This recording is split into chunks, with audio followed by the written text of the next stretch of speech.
जय गुरुदेव जय जगन्नाथ आपण मान प्रिय कार्यक्रम दिव्यावलोकन आसर को मु शरणारविंद आपण मान स्वागत करुच्ची। दिव्यावलोकन प्रति अध्याय भली आज आम गहन अच्छा तरुण आध्यात्मवादी सन्थ समग्र जीवन आध्यात्मिकता माध्यम चिकित्सा जगत को आहरी व्यापक करवा भारतीय लोककला लोक संस्कृति पंचसखा परंपरा और श्री जगन्नाथ संस्कृति को गभीर अवलोकन सहित निजे संदर्शन करी अखिल विश्ववासी की जनइबा जहाँकर प्रयास और जहाँकर प्रचेषा से जनक आउ किए नुंती विज्ञानी गुरु श्री संत महोदय। जय गुरुदेव गुरुजी। जय गुरुदेव। दर्शक बंधु गोटे फरासी लोककथा अच्छी लोककथाटी एमती जो स्वामी स्त्री भितर केवे भी कली झगड़ा हुए से माने कदापि स्वामी स्त्री ही नथिबे। ये कथाटी सुनला बेले आपण माने भी एक कथा निश्चय भावुथिबे बाहर को जेते सुंदर जेते मधुर देखा जाए दाम्पत्य से सुंदरतार अन्यतम कारण भी मीठा मीठा कली मीठा मीठा झगड़ा। एमिति कि रामायण महाभारत रे आपण दाम्पत्य देखिले मध्य सेठी देखिबाकू पांती दाम्पत्य रे कोट ना कोटी टिके विभेद कोट ना कोटी टिके अबुझामणा दुईटी भिन्न देह दुईटी भिन्न मन दुईटी भिन्न आत्मा गोटे कोठर रे गोटे आकाश तले दीर्घ दिन धरी जीवन यापन करती 7 जन्म को साथी हेबे बोली विवाह मंडप रे कथा दे किंतु बेले बेले ये मीठा मीठा कली कराल रूप धारण करे भांगी जाए अनेक परिवार। तेबे दाम्पत्य जीवन ने क्रोधर भूमिका कौन दाम्पत्य जीवन ने क्रोधर निराकरण केमिति हवा उचित दाम्पत्य जीवन ने कोटी मुह खोलिबा उचित कोटी कथा कहवा उचित ये सब विषय रे आज आलोचना करबा विज्ञानी गुरु सहित। गुरुजी आम दर्शक माने बड़ उत्कंठार सहित चाहि बसचंती मन कर जो गोटे स्वामी स्त्री से माने दंपति स्त्रीटी प्रचंड क्रोधी माँ मैंने एक भावेनि मु स्त्री को आगे क्रोधी बोली कहली अब आपण मैंने भावतु स्वामीटी प्रचुर क्रोधी ए समय स्त्री भूमिका कौन हवा उचित जब स्त्रीटी क्रोधी ए समय स्वामीर भूमिका कौन हवा उचित एवं जदि स्त्रीटी क्रोधी ताहले गृही जीवन भितर से निज क्रोधर निराकरण केमिति करबा उचित। जहाँ आम क्रोधर कथा चर्चा करथिले एवं क्रोधर गोटे रूप बा स्वरूप कथा बा दाम्पत्य जीवन कथा चर्चा करुचे आज्ञा जोथि जदि आमे कलह कथा देखू ताले सबुठु अधिका कलह सृष्टि हुए दाम्पत्य जीवन में आज्ञा किंतु क्रोध और कलह ये दी शब्द मध्य भिन्न कलह सृष्टि होवार कारण क्रोध न थाए सेठी जेमती आमे साधारण भाव में जदि पचारू जने स्वामी को मो स्त्री एवं जने स्त्री को मो स्वामी ये मो शब्द भितर कलह लुचि रही थाए कलह को क्रोधर रूप दबा अनुचित आम क्रोध कथा चिंता करुचे किंतु पर्यायक्रमे जदि कलहर कथा आसी तो कलह कथा जन गुरुजी कहूँ अनेक समय क्रोध ही कलहर कारण होता है अबा कलहटी क्रोधर जनक होता है अबा कलह जोगु क्रोध आउ टिके व्यापक भाव में रूप धारण करता है किछि मात्रा रे क्रोध दायी ही पारे संपूर्ण भाव में नुहे एटी कलह जो दाम्पत्य जीवन जो कलह आसे सिठी तार कारण होची ओवर पोजेसिवनेस बा मोर जितेबाला आमर भितर आसे जे मो स्त्री मो स्वामी सिठी आम शब्द को लक्ष्य रखा उचित से जगार कौन हुए ओवर पोजेसिवनेस बा सेतिकी जो निजर पणिया बा निजर जाहिर करिवार जो प्रक्रिया सी सब बेले कलह रो मूल मंत्र होता है क्रोध नुहे स्वामीटी समय दे पारेनी स्त्री को अनेक समय रे स्त्री रुहे सब बेले कंप्लेन रुहे जे स्वामी समय दे पारु नाही स्वामीर जेतिकी कर्तव्य सेतिकी कर्तव्य संपादन करि पारु नाही तेणु आम भितर कलह स्वामीटी कहे मते जेतिकी मोर जेतिकी दायित्व नवा कथा मोर कथा जेतिकी बुझिवा कथा स्त्री सेतिकी बुझी पारु नाही मते जेतिकी सम्मान दवा कथा सेतिकी सम्मान दे पारु नाही सेतिपई कलह सृष्टि हुए जदि आमे कलह कथा चर्चा करुचे तेणु पॉजिटिवनेस नहीं कि कलह सृष्टि हुए क्रोध जदि दाम्पत्य जीवन कलह कथा आमे देखू क्रोध गोटे प्रतिशत जदि कारण ही थाई पारे किंतु सबुबेले हुए जे मु तू एवं तू मु भितर जो तुलनात्मक घटना से ही दाम्पत्य जीवन कलहर कारण होता है बहुत समय स्वामी अस्वस्ति बोध करे स्त्री पाखे, स्त्री अस्वस्ति बोध करे स्वामी पाखे। ये जो अस्वस्ति बोधरू कलह सृष्टि हुए। अस्वस्ति बोधता कौन पाई हुए ना दुई जन एकत्रित हेले मध्य दुई जनकर जो रसायन स्तर रे बंधन सृष्टि हवा कथा से रसायन बंधन रे दुर्बलता थाए जो पाई आउ कोनोसी संपर्क रे शारीरिक निबिड़ता नाही, केवल दाम्पत्य जीवन रे ही शारीरिक निबिड़तार आवश्यकता थाए रसायन बंधन पाई। माँ एवं संतान मानक मध्य निबिड़ता बढ़ाइबा शारीरिक निबिड़तार आवश्यकता थाए का सेठी मध्य रसायनिक बंधन आवश्यकता अच्छी। प्रकृति बड़ विचित्र भाव में सृष्टि करिछि मनीष को। मनीषर प्रक्रिया, मनीषर अक्रिया, मनीषर आचार विचार व्यवहार सबुकड़े विचित्र भाव में खंजी देछि। जोठी जहार आवश्यकता अच्छी सेठी से आवश्यकता पूरण पर चेष्टा करिछि। तेणु जो कलहर कथा आम कहले पॉजिटिवनेस एवं द्वितीय होची रसायन बंधन रे दुर्बलता। तेणु ये जो कलह को दूर करिवार मध्य आवश्यकता अच्छी। ये कलह दूर केमिति हबो ना गोटे रसायन सहित आउ गोटे रसायन दूर रे रखी बा भिन्न कंटेन रे रखी भिन्न पात्र रे रखी जदि आमे चाहूँ ताको एकत्रित करिया पाई ताले से एकत्रित हो पारिबो नाही। तो दुईटी रसायन को मिसेइबा पाई हेले बा गोटे फ्यूजन बा गोटे प्रक्रिया सृष्टि करने को हेले आम गोटे पात्र रे दुईटी रसायन को मिसेइबा को पड़िबो ताले जाए रसायन बंधन सृष्टि हबो। तेणु आमे आगु को चर्चा करबा जे रसायन बंधन केमिति सृष्टि करि पारिबा। तेबे दर्शक बंधु गुरुजी आउ गोटी आप्त वाक्य कहले दुईटी भिन्न भिन्न पात्र रे दुईटी रसायन को धरी से रसायन भितर बंडिंग तैयारी हबो बा बंधन तैयारी हबो बा सम्मिश्रण तार पर्व सृष्टि हबो यह असंभव। तेबे दुईटी पात्र रे थिबा रसायन को गोटे पात्र रे केमिति धारण करा जाई पारे, केमिति दूर करा जाई पारे दाम्पत्यर अबुझामणा। एबे टीवी सम्मुखरे सकल दंपति परस्पर मुह चाह होथिबे अबा हसुथिबे अबा प्रतीक्षा रखुथिबे अंतत गुरुजी को उत्तर छोड़ी सारला परे आम घरे आउ कली झगड़ा न हो। दर्शक बंधु एक कथा जानिचंती कौन से एक सर्भे जना पड़ा प्रति विवाहित स्त्री ता जीवन काल भितर सर्वाधिक गोटे वाक्य को बारंबार उच्चारण करे आ से वाक्यटी होइछे या केवल पिलापिली मु तम सहित अच्छी ना तुमको छाड़ी केबेठू जाई सारतांती। एक कथा जणई दिए आम दाम्पत्य जीवन रे निबिड़ता केते जीवी जीवी कही न जीवा तमे मोर नुह बोली कही गुरुजी भाषा रे निज भितर थिबा सकल आग्रेसिवनेस बाजू ढाली ही जीवापण कोड़े नबारपण मो छड़ा आउ कहार अधिकार नहीं ये सब प्रदर्शित हुए दाम्पत्य रे। दाम्पत्य दिशा सुंदर आउ मधुमय। गुरुजी आपण कहते दुईटी भिन्न भिन्न पात्र थिबा रसायन किभली भाव में एकत्रित हेबे दुईटी अलगा देह दुईटी अलगा मन दुईटी अलगा प्राण जहाँ आमे कहूचे जे दाम्पत्य जीवन कलह आज्ञा एवं तार कारण क्रोध नुहे तार कारण आउ कौटी से कारण को खोजिया को जाई आमे चर्चा करूचे जे गोटे दाम्पत्य जीवन में कहीं कलह सृष्टि हुए। आज्ञा प्रथम होची जे जेतबेले आमे रसायन बंधन कथा कहूचे रसायन बंधन को पछको जीवा ता पूर्वरु आ गोटे बड़ बंधन होची मानसिक बंधन बा जहाँ को आमे इमोशनल बॉन्ड बोली कहबा का तीनिटा बंधन उपरे ये जो दाम्पत्य जीवन निर्भर करे। गोटे होची इमोशनल बॉन्ड बा मानसिक बंधन, गोटे होची रसायन बंधन, गोटे होची संपर्कर बंधन बा relation bond. Chemical bond, relation bond and emotional bond ये तीनिटा बंधन जदि न रहिबो ताले दाम्पत्य जीवन में कलह हो। गुरुजी अपन जो केमिकल बॉन्ड बोली रासायनिक बंधन बोली कहते हैं एक वैज्ञानिक कथा विज्ञान आधारित कथा संपूर्ण वैज्ञानिक आधार कथा एवं जार प्रमाण केवल जे आमे कही दउचे बोली नुहे जार प्रमाण आमर जितेबाला पंजिकाकार माने पांजी लिखिले सेतबेले से माने 10 मेलक कथा चर्चा कले और से 10 मेलक को से जो शब्द लिखा जाइछि से शब्द को जदि सठिक भाव में आमे बुझी पारिबा ता निश्चिंत भाव में आमे जानी पारिबा जे रसायन बंधन आवश्यकता केते अछि।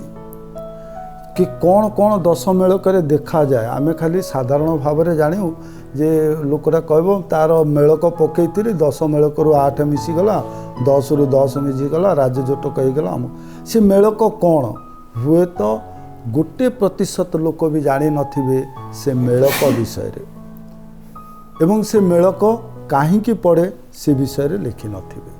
आमे प्रथम चर्चा करुथिले इमोशनल बॉन्ड बा 3टी बंधन को नहीं दाम्पत्य जीवन सुखमय हुए। आमे साधारण Hindu so called Hindu religion बा कथाकथित हिंदू धर्म कथा आमे चर्चा करुचे। हिंदू धर्म रे आमर नियम स्वामी रो बयस अधिक एवं स्त्री रो बयस कम होबो। जो स्वामी स्त्री बयसर तारतम्य को आमे प्रायतः सनातन में धरू जे 7 वर्ष भितर जदि 2 जनक भितर बयसर तारतम्य अच्छी ताले विवाह करवा उचित। कहीं ना जितेबाला स्त्रीटीर बयस 7 वर्ष कम रुहे तार चिंतन शक्ति पुरुषर चिंतन शक्ति ठू 7 वर्ष बयस अधिक थाए। तेणु जो बयसर तारतम्य अनुसार चिंतन करिवार प्रक्रिया रे भिन्नता थाए। तो प्रथम कथा जितेबाला कौन चिंतन करुछंती से चिंतन को नदी नदे से चिंतन उपरे उभयंकर तर्जमा करवा उचित। बा जेमती आमे कहू जे गोटे टेबुल उपरे बसी जदि कौन विषय चर्चा करा जाए ताले समाधान हो जिवो। तो प्रथम जिनस इमोशनल बॉन्ड जदि स्वामी कौन जिनस उपरे कौन प्रकार मत नौछंती ताले से मतामत लोड़ंतु स्त्रींकर एकाकी भाव में कौन कार्य करंतु नाही। स्त्री जदि कौन मतामत नौछंती ताले स्वामींकर मत मध्य नियंतु बा उभय भितर आपस बुझामणा एवं गोटे विषय तर्जमा आलोचना पर कौन पदक्षेप निया जाओ जहा द्वारा कौन हम ना मतांतर एवं मनांतर सृष्टि हब नाही। जदि मत एवं मन उभय मिसिब ताहले गोटे इमोशनल बॉन्ड बा मानसिक स्तर रे गोटे दृढ़ बंधन सृष्टि हब। द्वितीय कथा आमे चर्चा करथिले रसायन बंधन कथा जे रसायन बंधन कौन एवं जे पर्यंत रसायन न मिसिछि से पर्यंत उभय जड़ित हो पारिबे नाही बा सुदृढ़ भाव में बांधी ही पारिबे नाही। तो रसायन मिसिबा दरकार जहाकू जोथि आमे चर्चा आरंभ रु कहिथिले जे कोनोसी क्षेत्र रे शारीरिक संपर्क कथा कहा जाए नाही केवल दाम्पत्य जीवन कथा। तो गोटे शारीरिक जो एकत्रीकरण से एकत्रीकरण किभली भाव में उभय को आनंद प्रदान करि परिबो सेति प्रति चिंता करिवा निहाती आवश्यक। जनकर रसायन आउ जनक शरीर रे उभयंक भितर जो रसायन अच्छी रसायन आदान प्रदान ही सबुठु उत्कृष्ट उपाय उभयों को दाम्पत्य जीवन सुखमय करिवा पाए। तो रसायन बंधन पाई आमे साधारण भाव में गोटे ये प्रक्रिया को नहीं जाऊे जे ये गोटे आनंददायक प्रक्रिया बोली जहाँ संपूर्ण भूल ये मध्य गोटे विज्ञान सम्मत प्रक्रिया जहाँपाई स्वतंत्र शास्त्र मध्य उद्दिष्ट। तेणु से शास्त्र अनुसार उभयंक भितर जदि बंधन सृष्टि करा जाए बा उभयंक भितर बंधन रुहे ताले से बंधन आहुरी सुदृढ़ हम जहाँ को आमे कहले जे रसायन बंधन बा उभयंक सहित मिसिबा पाई मानसिक बंधन आवश्यकता अछि रसायन बंधन आवश्यकता अछि। जदि रासायनिक बंधन सठिक न हुए ताले आमे जहाँ आज देखुचे आजिर समाज को जहाँ आमे लक्ष्य करुचे जदि उभय दाम्पत्य जीवन में भट्टा सृष्टि होउची तार मूल कारण रसायन बंधन रे दुर्बलता। तो रसायन बंधन को सबल करिवा पाई मध्य सेतिकी शिक्षित हवा उचित एवं ता प्रति मध्य ध्यान दबा उचित जा फल रे जो गठन आमे जो दाम्पत्य कलह कथा कहूचे ए दाम्पत्य कलह दूर हो। तापर आमे कहले जे सामाजिक बंधन गोटे अच्छी सामाजिक बंधन जो कारण अच्छी से मध्य बहुत समय दाम्पत्य जीवन में भट्टा सृष्टि करे जे जहाँ को जो सम्मान प्रदान करवा उचित जड़े जन को शिक्षा न दो जड़े बुझी जीवा दरकार। जिमते आमे कहू जे कंडीशन दी प्रकार थाए गोटे express condition and another is implied condition बा गोटे प्रकाशित भाव में गोटे कथा थाए गोटे अप्रकाशित भाव में थाए बा सी चिराचरित प्रथा अनुसार चलवा दरकार।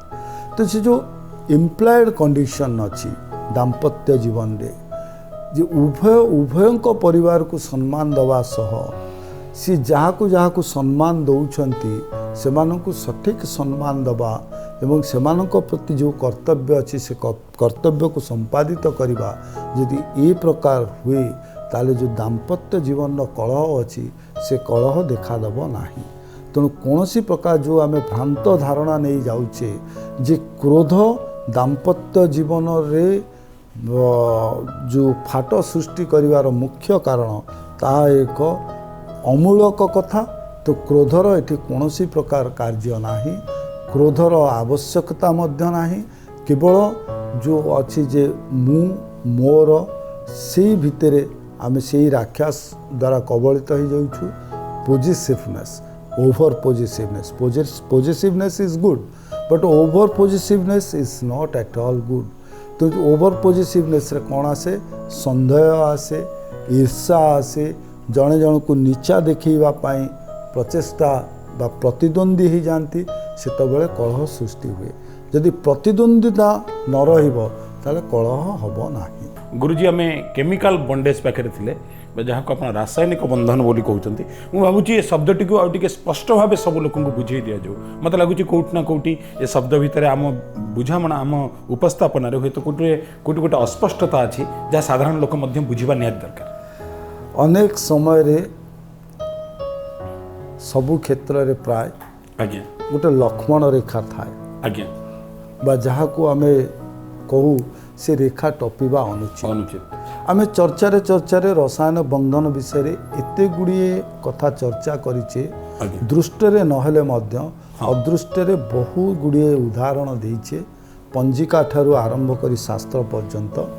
तो आउ आगु को बोध हुए शास्त्र लक्ष्मण रेखा जहाँ सामूहिक भाव में चर्चा करवा अनुचित का बहुत समय रे शास्त्र रे मध्य नग्नता थाए जो नग्नता को उपस्थापन करवा हुए तो सामाजिक दृष्टिकोण रे उचित नुहे। तो सेठी लक्ष्मण रेखा अच्छी लक्ष्मण रेखा पारी न हवा उचित। जो माने न बुझी पारिछंती विनम्र भाव में कहबी जे पंजिकार जो 10 मेलक अच्छी से 10 मेलकर 10टी शब्दर अर्थ बुझी जातु और से शब्दर अर्थ को जदि सठिक भाव में बुझीपारे ताले से माने रसायन मेलक कथा बुझीपारे। रसायन मेलक कौन एवं केमिति करा जिवो ता विषय कौन संदेह रहिबो नाही। तो आम चर्चा करुथिले क्रोध को नहीं, राग को नहीं एवं चर्चा भितरे अनिच्छा शक्ति प्रवेश करथिला दाम्पत्यर कथा चर्चा करिले। दाम्पत्यर सरल एवं सहज कथा ये सबू को आम एकत्रीकरण करने पाई जितेबाला आम कौन विषय चर्चा करुचे बा कथा कहूचे से उभय संलग्न हो रहा दरकार। का बहुत समय रे कौन हुए जे उभय नारी एवं पुरुष जितेबाला गोटे बलय भितर आबद्ध हो रही जाती सेतबेले सेमानक भितर मतांतर एवं मनांतर देखा जाए नाही। तो दुईटी शरीर जितेबाला पाखापाखि ही बसंती बा हाथ धराधरी ही बसंती सेतबेले उभयंकर जो विद्युत चुंबकीय बलय अच्छी ता भितर आ भिन्नता देखा जाए नाही। गोटे बलय भितर उभय सीमित हो जाती तो सेतबेले सेमानक भितर मतांतर एवं मनांतर देखिवा बड़ कष्टकर। तेणु देखी हुए नाही एवं सेठी जो बंड अच्छी जो बंधन अच्छी से बंधन सुदृढ़ हो जाए। तेणु जदि कहीं कथा बा कौन प्रकार चर्चा जितेबाला जारी रोचे दाम्पत्य जीवन रे जदि दूरत्व रक्षा करी से माने कौन चर्चा करुछंती सेथुरु निवृत्त हुंतु। उभय को पाखरे बसंतु, हाथ रे हाथ रखंतु एवं कौन विषय चर्चा करंतु। निश्चित भाव रे जो दाम्पत्य जीवन रो जो कलहर कारण से कारण मूलरू विनाश हो।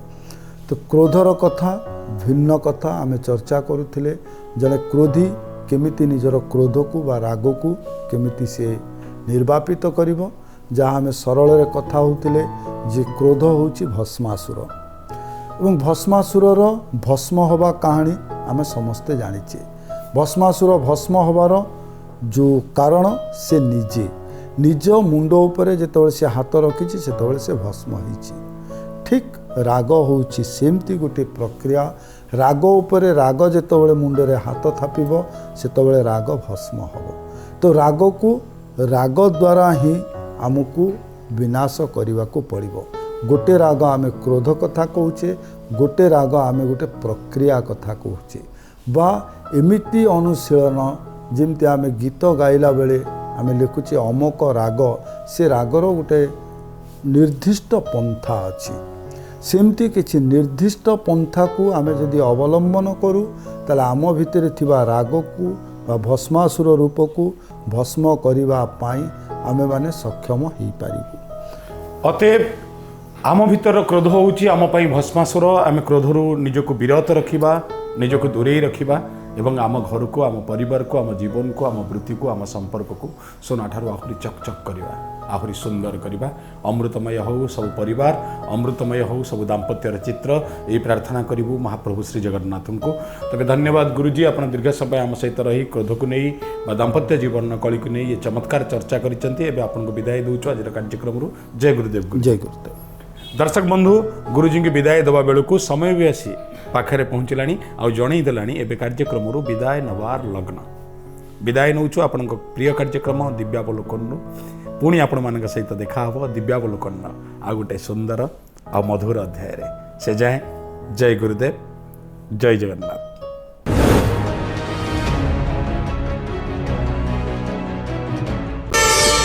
ପ୍ରାର୍ଥନା ଆମ ଆନନ୍ଦର ଉତ୍ସ।